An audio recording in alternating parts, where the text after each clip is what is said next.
With President Donald Trump's first 100 days of this term officially in the books, we are checking in with the Austin area congressman about how the president's second term is going. We're now joined by Republican Congressman Michael McCaul. Congressman, thank you so much for being with us here on KVUE News at 4. Thank you. Well, first, let's get your take on the president's first 100 days in office for his second term. How did he do? Well, I think my point would be what's going to happen in the next 100 days, and that is reconciliation. This week on Homeland Security Committee that I and the chairman emeritus, we marked up a huge border security bill, $80 billion, that will be reinforcing security at our southern border. We have Armed Services Committee, a Department of Defense bill that will bring $150 billion to our much needed Defense Department to protect us from the threats around the world. We'll see energy increase in production and an extension now of the Trump tax cuts, which I believe when this passes, you will see the numbers start to change dramatically, not only the stock market, but the GDP numbers that you were referring to. This bill is what the president calls the big, beautiful bill. Can you specifically tell us what Texans can look forward to in this bill? Well, I think Texas is an energy state. I think we're going to take the restrictions off producing American energy. We're going to be investing also, not just oil and gas, but nuclear, small modular reactors, natural gas. We can also enjoy a more secure southern border. I would say if I viewed anything in the first 100 days as successful, it would be that border crossings have decreased by 96%. Deterrence, and I've known this from my careers, it works. We had 14,000 criminal aliens deported in the first 50 days.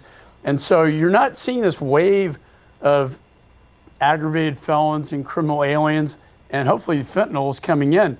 The border bill that I marked up yesterday will reinforce that tremendously so we can make Texas a safer place to live. And in technology, I think you're going to see a boom in technology as well. You know, this bill includes money to finish a border wall. How much more money will it take to finish this wall? It will be $46 billion for the completion of the border wall.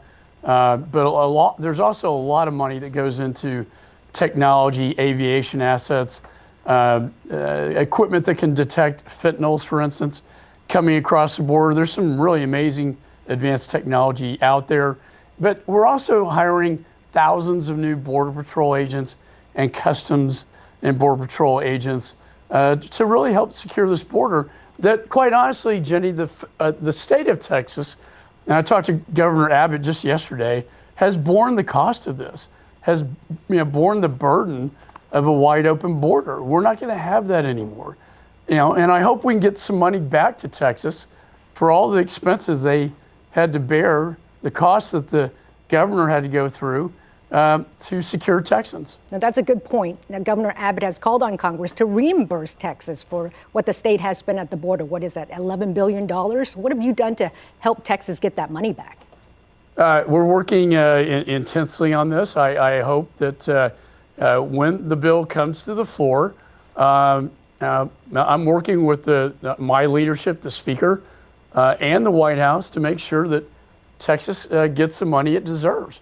And, I really do credit this governor. I think he showed tremendous courage. And I don't think the American people understood the problem. And people may disagree with the policy. But when he did bus the illegals that came in to other states, that have never seen this problem before, to have to experience it firsthand, you really saw the mood in the country change, and especially politically. I think this was the #1 issue in the last presidential election. Congressman, before we go, I have to ask you about tariffs. Do you think they're having the desired effect? And what about the impact on American taxpayers? Well, I think that, look, we don't have fair trade with a lot of countries. I was glad to see the president put a pause on them. I do think there was some short-term harm.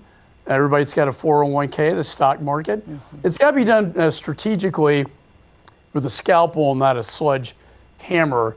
And negotiating with countries to get a fair trade is great. Or so let's say tariffing our foreign adversaries like China, but not just 35 countries in the world. Most of them are allies. You could see the adverse impact that was having, and I'm glad the president changed course on that. Congressman Michael McCaul, we appreciate your time. That is our time for now. Have a good afternoon. Thanks for joining us. Thank you, Jenny. Thank you.